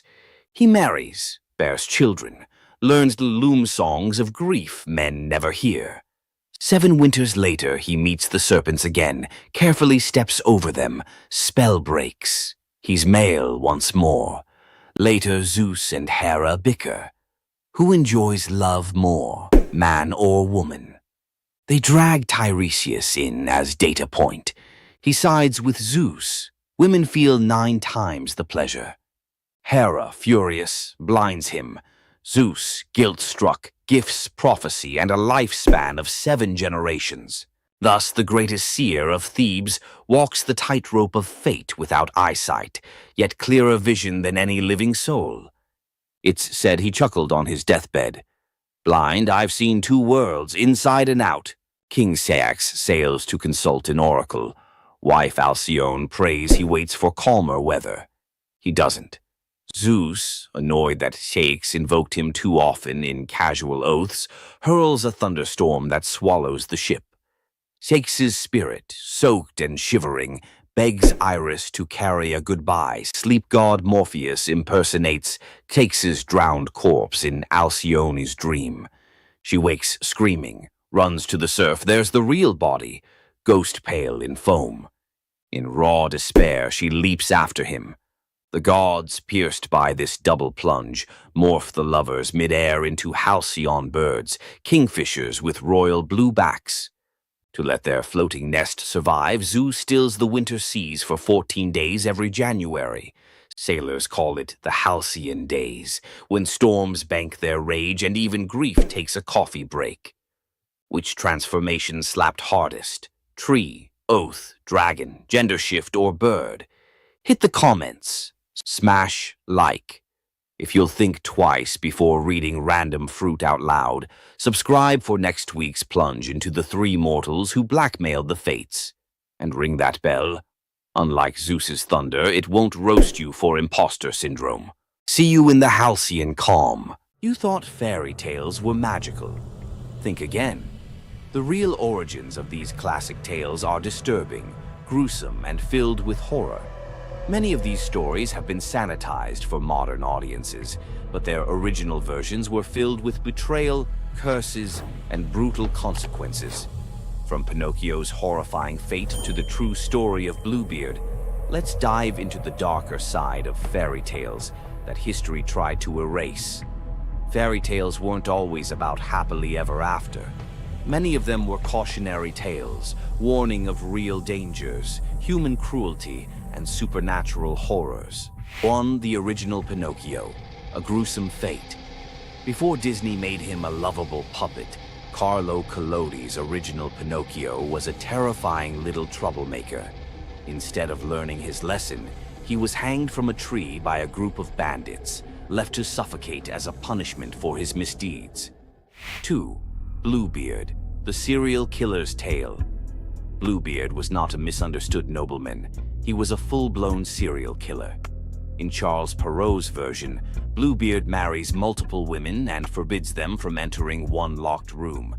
When his latest wife disobeys, she discovers the corpses of his past wives, hanging from hooks. He nearly kills her too, but she's saved at the last second by her brothers. Some believe this gruesome tale was inspired by real-life figures like Gilles de Rais, a nobleman convicted of horrific crimes. 3. The Pied Piper, a tale of mass disappearance. The Pied Piper of Hamelin was not just about a man who played music to lead away rats. He also took the children. In some versions, the town refuses to pay him for his services, so he takes revenge by luring all of their children into a cave, where they are never seen again. Historians believe this could be based on a real event, where an entire group of children from Hamelin mysteriously vanished in the Middle Ages. 4. Rumpelstiltskin, a vengeful trickster. In the original versions of Rumpelstiltskin, when the young queen guesses his name, he doesn't just leave. He flies into a rage so intense that he tears himself in half. In some versions, he stomps on the ground in fury, falling into a pit and disappearing forever. His obsession with taking the queen's child has led some to believe he wasn't just a trickster, but something far darker. 5. The Robber Bridegroom, a wedding night nightmare. This lesser-known grim tale tells the story of a young woman forced to marry a wealthy man. Suspicious of her husband-to-be, she follows him to his home, only to discover that he and his band of robbers murder and eat women. She watches in horror as they butcher a young girl, cutting her into pieces. Luckily, she escapes and exposes them, leading to their execution. 6. The Juniper Tree, a tale of cannibalism and revenge. One of the most horrifying grim fairy tales, The Juniper Tree tells of a stepmother who decapitates her stepson, cooks his body, and feeds it to his unsuspecting father. The boy's sister buries his bones under a juniper tree, and from the tree the boy returns as a vengeful spirit, transforming into a bird and dropping a millstone on his stepmother, crushing her to death. 7. The Girl Without Hands, a story of betrayal and survival. In this disturbing fairy tale, a poor man accidentally sells his daughter to the devil in exchange for wealth. When she resists the devil's temptations, her own father chops off her hands to fulfill the bargain. Eventually, she escapes, gains magical silver hands, and finds a happier fate, but not before enduring unimaginable suffering. Why were these stories so disturbing? Fairy tales weren't just for children. They were warnings, morality lessons, and sometimes outright horror stories meant to instill fear and obedience. Over time, many of them were altered, softened, or rewritten to make them more acceptable. Which of these dark fairy tales shocked you the most? Want to uncover more forgotten stories and chilling legends? Subscribe now and dive into the forgotten history of fairy tales. Heroes, monsters, tragedies, you know the drill. Tonight we flip the script. Some little-known tales where wit, nerve, or kindness earn outright miracles. Glass number 1 holds a bronze serpent coiled around a sprig of green, and a boy who literally came back sweeter than honey. Knossos in Midsummer smells of rosemary, sea salt, and beeswax. While the court argued harvest taxes, young Glaucus chased a bright blue lizard past the kitchens, through a corridor stacked with amphorae of fermenting honey, and, because small boys fit where gods do not, straight down a ladder into the palace cellars. Down there the air was syrup thick. Glaucus peered into a half-open jar, hoping to see the lizard's tail. One wobble, a slip, a splash. The honey swallowed his cry, sealed itself like amber, and the cellar went still except for the slow fizz of wild yeast. When the nurse discovered an empty playroom, Minos promised royal exiles, or worse, to anyone who failed to find his heir. Search parties raked the island. An oracle finally muttered, "He is where sweetness turns to gold, and the color-changing calf is the compass." Everyone stared blankly, except one messenger who remembered a traveling seer rumored to solve riddles the way bards solve rhyme schemes. Polyidus arrived soaked in salt spray and sarcasm. Minos thrust him in front of the palace's miracle calf, white at dawn, tawny by noon, black at dusk. The king demanded an explanation, and his son before sundown. The seer stroked his beard, watched the calf cycle its living palette, and smiled. "The answer is not the hide, but the eyes," he mused. At dawn, the calf watched the white sun. At noon, bronze. At dusk, onyx night. It mirrored what it beheld. So must the prince. "He is hidden where color vanishes," Polyidus concluded, and descended alone into the wine-dark storerooms. Lantern raised, he located the honey amphora, whose surface held no reflections, only silence. He cracked the seal, found Glaucus suspended in golden stillness, lips blue, limbs floating like reeds in amber. When guards hauled boy and jar to the throne room, Minos's relief curdled into fury. "Resurrect him," he ordered, "or you will keep him company." The seer and the honey coffin were locked inside a stone vault. The bar grinded shut. Torches flickered out. The only light came from honey's inner glow. Polyidus knelt, mind racing through every charm he knew. None could reverse 2 hours without breath. A soft hiss cut the darkness. A serpent, scales gold as harvest wheat, slipped under the door. Polyidus, fearing venom, crushed it with a wine jug. Silence returned, briefly. A second serpent slid beside its fallen mate, circled the body, vanished into a crack, and re-emerged, clutching a sprig of leaves that glimmered with emerald fire. It pressed the herb to the dead serpent's mouth. In a shiver of sinew, the creature revived. The pair slithered away, leaving the leaf behind like a lesson. Polyidus's pulse hammered. He ground the glowing plant between stone shards, smeared the paste across Glaucus's cold lips, and, half praying to gods who seldom pick up, waited. A heartbeat. 2. Then the boy coughed, honey and air and the shriek of returning life. He sat up wide-eyed, asking if lunch was ready. The vault erupted in shouts. Guards dragged them to Minos, whose relief eclipsed his threats. "Teach the child your art," the king commanded, "and you may leave Crete with both eyes intact." For 30 days, Polyidus tutored Glaucus, reading omens in bird flight, divining storms by the smell of stone, decoding dreams as if they were parchment. Each lesson the seer delivered with growing dread. Minos could weaponize prophecy. On the final morning, he presented Glaucus with a cup of wine to seal memory. The boy drank. Polyidus leaned close, whispered a single word, and the wine turned bitter. Glaucus spat it back onto Polyidus's lips. That was the spell. Every technique, every cosmic shortcut drained from the boy's mind like sand through a broken hourglass. He would live healthy, happy, but ordinary. The gift stayed locked in Polyidus's own skull. The seer departed at sunset, pockets empty except for a few stray violet leaves, the serpent herb. Some say he planted them across the Aegean. Others insist he fed them to bees, breeding honey that glows faintly green when moonlight is thin. In mountain apiaries of rural Greece, beekeepers still search for Glaucus honey, said to cure a stopped heart if administered within 3 breaths.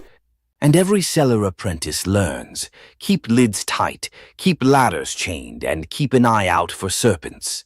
Sometimes they carry medicines gods never meant us to find. Nymph Princess Cyrene tackles a lion preying on her father's cattle. Apollo, stalking inspiration, watches her wrestling the beast bare-handed and thinks, "Forget liars, that's poetry." He swoops not with roses but a gold chariot pulled by griffins. "Rule a land of your own," he says, pointing across the Mediterranean. Cyrene's answer, "Give me a bowstring and some good soil." She rides shotgun all the way to Libya. On sun-drenched highlands, she spears the ground. Fresh springs burst. The place becomes Cyrene, namesake queen founder. Apollo immortalizes her as a long-lived nymph. Their sons include Aristaeus, future bee guru, and Idmon, Argonaut prophet. Centuries later, Cyrenean olive oil sells for triple price in Athens. Bottles carry a tiny embossed lion, reminder that one headlock can echo into a civilization. Morning of his birth, infant Hermes crawls out of cradle, spies a tortoise, hollows the shell, strings cowgut. Voila, the first lyre. Same afternoon, he rustles 50 of Apollo's divine cattle, walking them backward to confuse hoofprints. Apollo tracks the tune of an unfamiliar instrument to a cave and catches, not a rustler, a giggling baby. Hermes begins to play. The melody melts Apollo's fury like wax. The sun god trades the entire herd plus the golden staff of herdsmen for the lyre. Contract signed before Hermes can crawl again. Apollo becomes patron of music.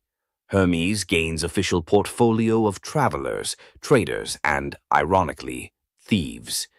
Every time a guitarist hands a riff to a bandmate for mutual gain, they reenact that cave-side barter.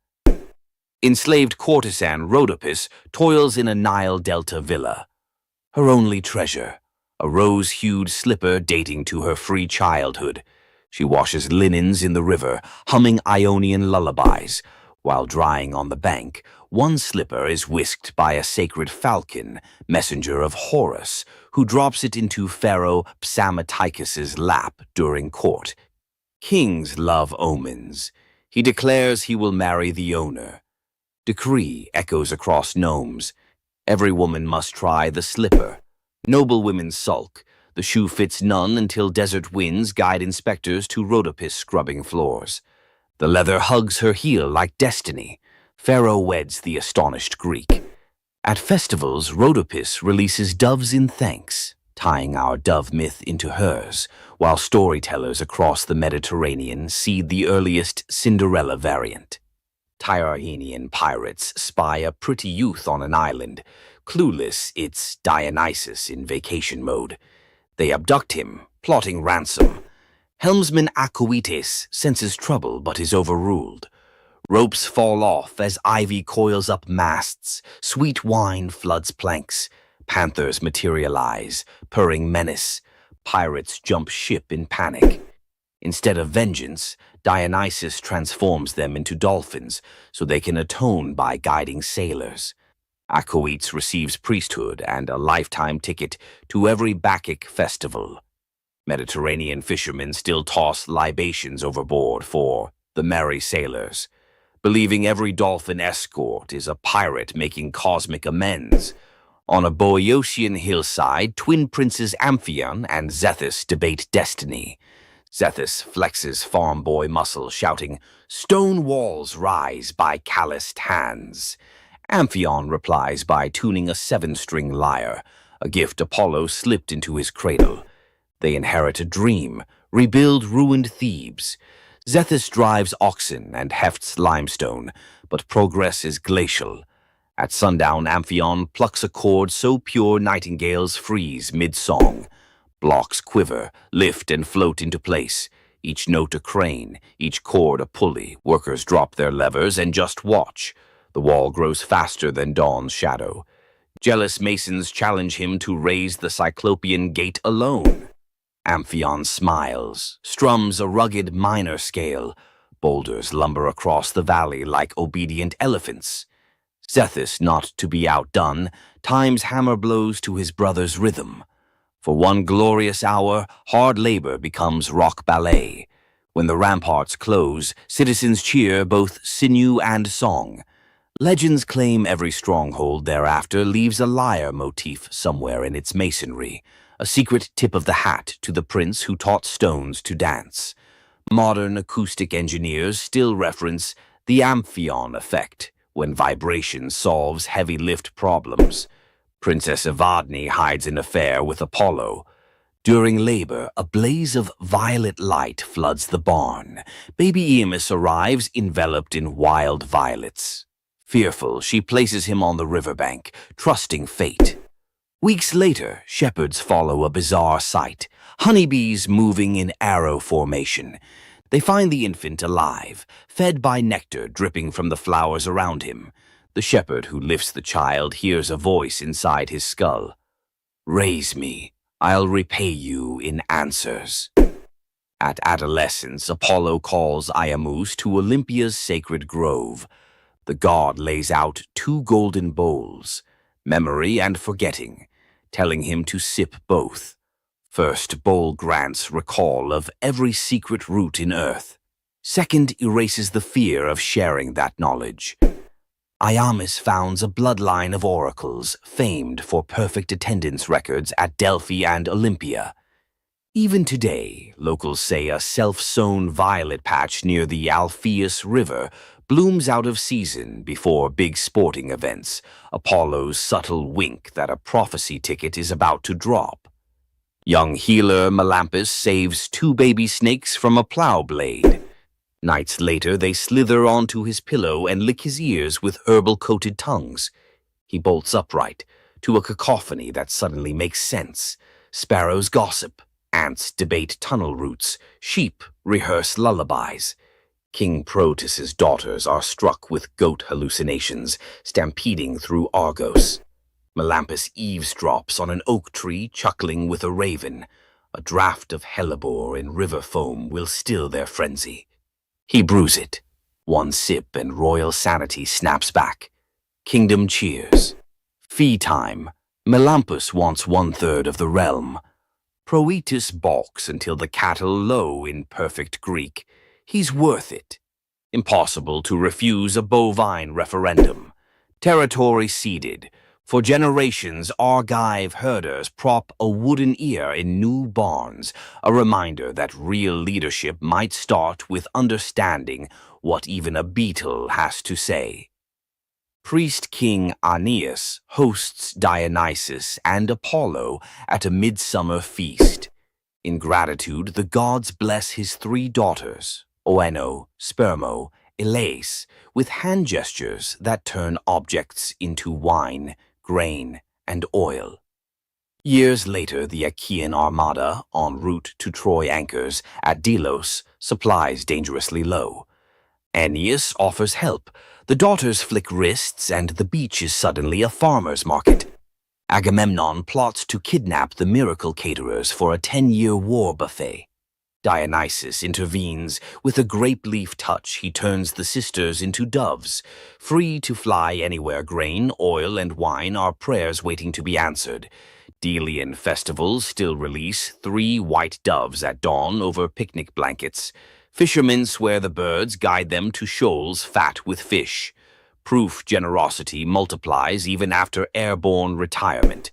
If you felt the buzz of bees and the rattle in the dark, hit like, subscribe for more long-form myth dives, and ring the bell so the next chapter arrives before the honey seals shut.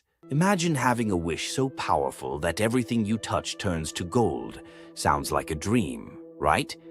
But for King Midas, this dream turned into a nightmare. Let's dive into his tragic story.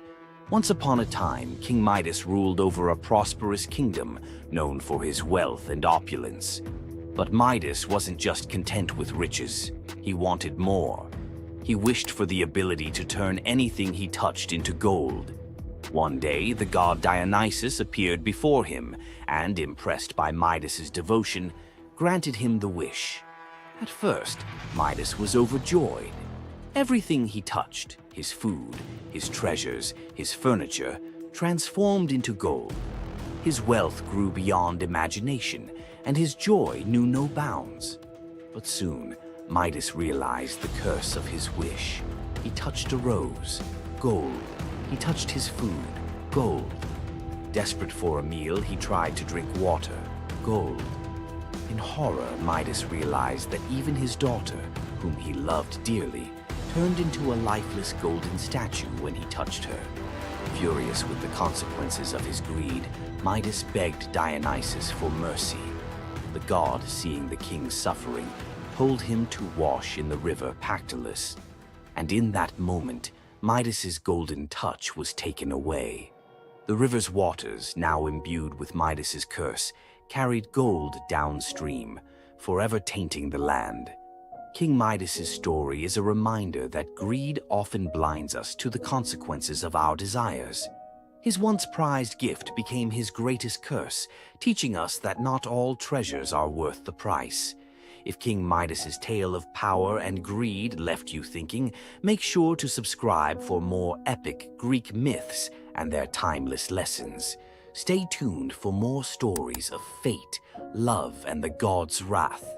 What makes Zeus, the mighty king of the Greek gods, one of the most fascinating figures in mythology?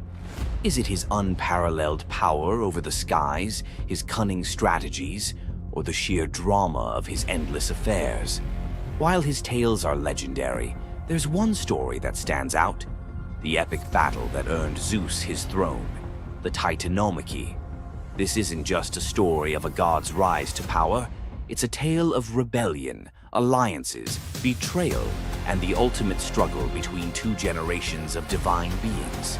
Stay with us as we dive into the myth of the Titanomachy, Zeus's role in overthrowing the Titans, and the secrets that shaped his reign. Before Zeus became the king of the gods, his father, Cronus, ruled the cosmos. Cronus was the youngest of the Titans, a race of primordial deities born of Uranus, the sky, and Gaia, the earth. The Titans were immensely powerful, but also deeply flawed. Cronus had gained power by overthrowing his own father, Uranus, in a brutal act of betrayal. But just as Cronus had betrayed his father, a prophecy loomed over him, warning that one of his own children would overthrow him. To prevent this, Cronus took a horrifying precaution. He swallowed each of his children as they were born, imprisoning them in his stomach for eternity. But Gaia, the ever-watchful mother of the gods, wasn't about to let this happen again. When Rhea, Cronus's wife, gave birth to Zeus, Gaia devised a plan. Rhea tricked Cronus by handing him a stone wrapped in swaddling clothes, which he swallowed, believing it was his newborn son. Meanwhile, Zeus was spirited away to a hidden cave on the island of Crete, where he was raised in secret. Zeus grew up under the care of nymphs and a goat named Amalthea, who nourished him with her milk. As he matured, Zeus learned of his father's tyranny and vowed to free his siblings and challenge Cronus's rule. Zeus couldn't take on Cronus and the Titans alone. He needed allies. His first move was to rescue his siblings trapped inside Cronus. With the help of the goddess Metis, Zeus tricked Cronus into drinking a potion that caused him to vomit up his children, Hestia, Demeter, Hera, Hades, and Poseidon, fully grown and ready for battle. Now united, the 6 Olympian siblings declared war on Cronus and the Titans. But the Titans were powerful, and the war, known as the Titanomachy, would rage for 10 years with no clear victor. Realizing they needed an advantage, Zeus turned to the most unlikely of allies, the Hecatonchires and the Cyclopes. These were monstrous children of Gaia and Uranus, imprisoned in Tartarus by Cronus out of fear of their immense power.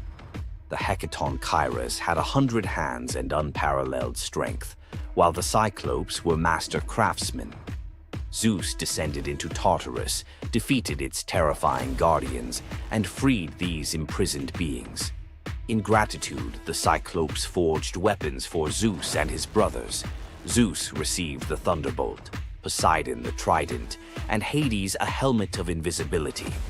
With these tools and the raw power of the Hecatonchires, the Olympians finally had the upper hand. The final clash of the Titanomachy was a cosmic spectacle.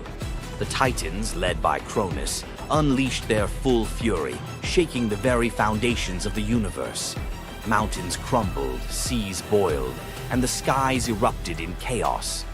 But Zeus and his allies were relentless. Zeus hurled his thunderbolts with unerring precision, scorching the battlefield and scattering the Titans' ranks. Poseidon unleashed massive earthquakes, and Hades used his helmet of invisibility to sow confusion among their enemies. The Hecatonchires proved invaluable, hurling massive boulders with their 100 hands, overwhelming the Titans. One by one, the Titans fell, their immense power no match for the combined might of the Olympians and their allies. Cronus was the last to fall. Zeus struck him down with a thunderbolt so powerful that it split the skies. With Cronus's defeat, the Titanomachy was over. With the Titans defeated, Zeus and his siblings faced a choice: what to do with their vanquished foes. In a move both strategic and ruthless, Zeus imprisoned the Titans in Tartarus, deep within the underworld, where they would remain for eternity under the watchful eye of the Hecatonchires. Zeus then divided the cosmos with his brothers. He claimed the skies as his domain, Poseidon took the seas, and Hades ruled the underworld.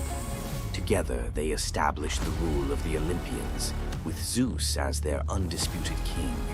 but the Titanomachy left scars. Gaia, enraged by the imprisonment of her Titan children, gave birth to new monstrous beings to challenge Zeus's reign. Among them was Typhon, a creature so fearsome that even the gods trembled before him. Typhon's battle with Zeus is another story for another day, but it serves as a reminder that power in the ancient world was never secure. Zeus's rise to power marked the beginning of a new era, but his reign was anything but peaceful.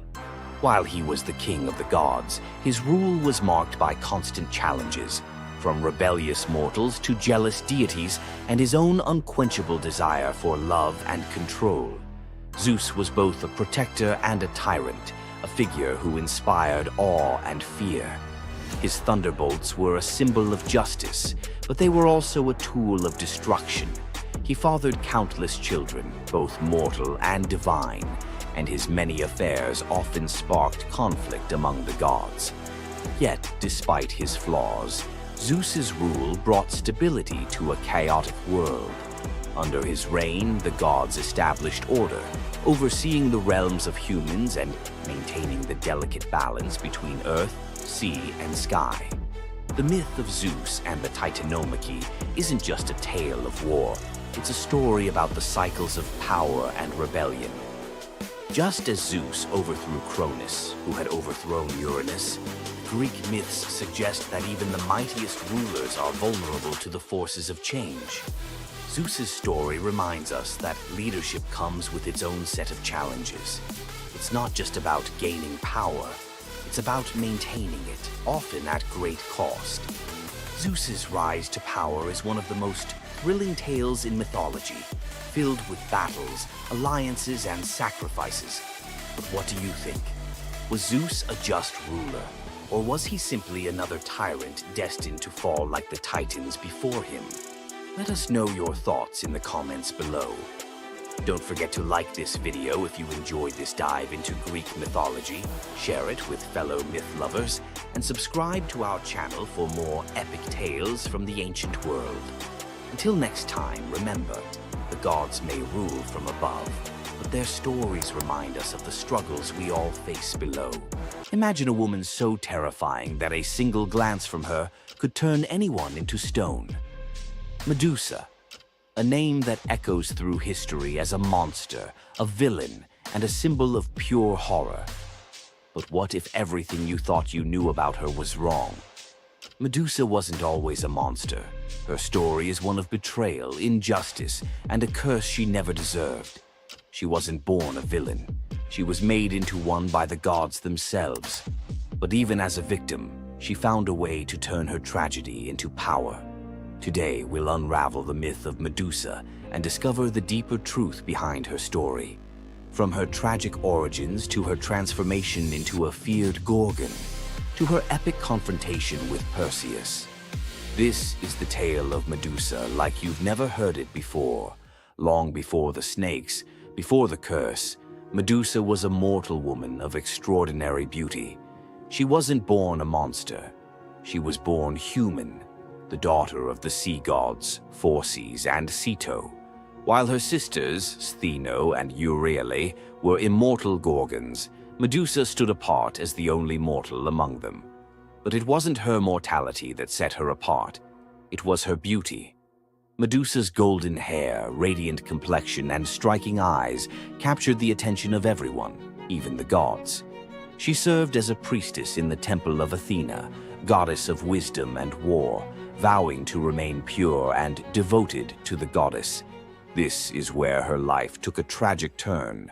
According to the myth, Poseidon, the god of the sea, became infatuated with Medusa. Overcome by desire, he pursued her relentlessly, and one fateful day he cornered her in Athena's temple. Medusa, defenseless, could not escape his wrath. But instead of protecting her, Athena turned her fury against Medusa. The goddess, enraged by the desecration of her temple, cursed Medusa for what had happened, punishing the victim instead of the perpetrator. Athena's curse transformed Medusa into a Gorgon, a being so hideous that no one could bear to look at her. Her golden hair turned into a nest of venomous snakes, and her eyes became so powerful that a single glance could turn living creatures to stone. This moment defined Medusa's new existence. Once revered for her beauty, she was now feared and hunted as a monster. But beneath the horror of her transformation lay a deeper question. Was Medusa truly cursed, or had she been given a weapon to defend herself in a world that had betrayed her? Medusa fled from civilization, retreating to a remote island where she lived in solitude. Here she came to terms with her new form and the terror it inspired. The snakes in her hair hissed constantly, and her reflection, once a source of pride, was now a weapon she couldn't dare to look at. But the world wouldn't let her rest. Tales of the monster of the island spread across Greece, and soon warriors came seeking glory by trying to slay her. None succeeded. Each challenger who entered her domain fell victim to her petrifying gaze, their bodies forever frozen in stone. Medusa's life became one of survival, fending off those who sought to destroy her while grappling with the isolation of her curse. She was trapped in a cycle of violence she didn't choose, but couldn't escape. As the years passed, Medusa's story became twisted. In the eyes of mortals, she was no longer the victim of a cruel curse, but a monster to be feared. The tragic young woman was lost to legend, replaced by the image of a terrifying villain. Enter Perseus, a young demigod with a destiny to fulfill. Tasked with bringing back Medusa's head as proof of his strength, Perseus embarked on a perilous journey to find her.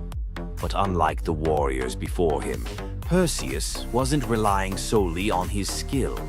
He had the favor of the gods.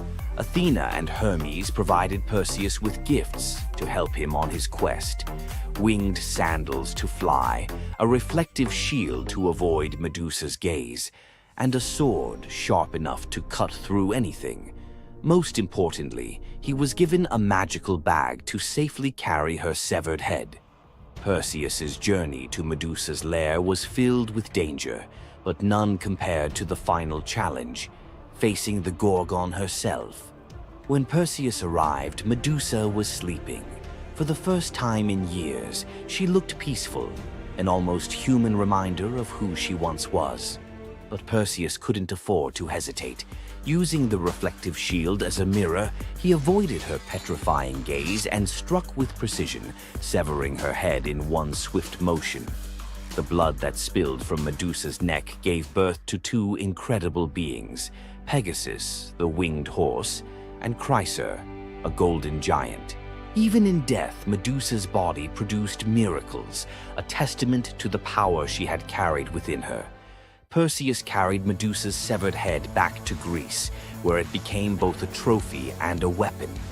Her gaze retained its power, turning enemies into stone, and Perseus used it to defeat his foes and protect his people. But Medusa's story didn't end with her death. Over time, her image transformed from that of a monster to a symbol of strength and defiance. Women, especially, began to reclaim her story, seeing her as a figure who resisted the gods and survived unimaginable betrayal. Today, Medusa is more than a mythological figure. She's an icon. Her face appears in art, literature, and even modern movements that challenge systems of power and oppression. But the question remains, was Medusa truly a monster, or was she a victim of a world that feared her power? Medusa's story is a reminder that myths are more than just tales of gods and heroes. They're reflections of human nature, of the injustices and triumphs we still see today. So, what do you think? Was Medusa a villain, or was she a misunderstood symbol of resilience? Leave your thoughts in the comments. Give this video a like if you found her story as fascinating as we did. And don't forget to subscribe to the channel for more deep dives into the myths and legends that continue to shape our world. Until next time, keep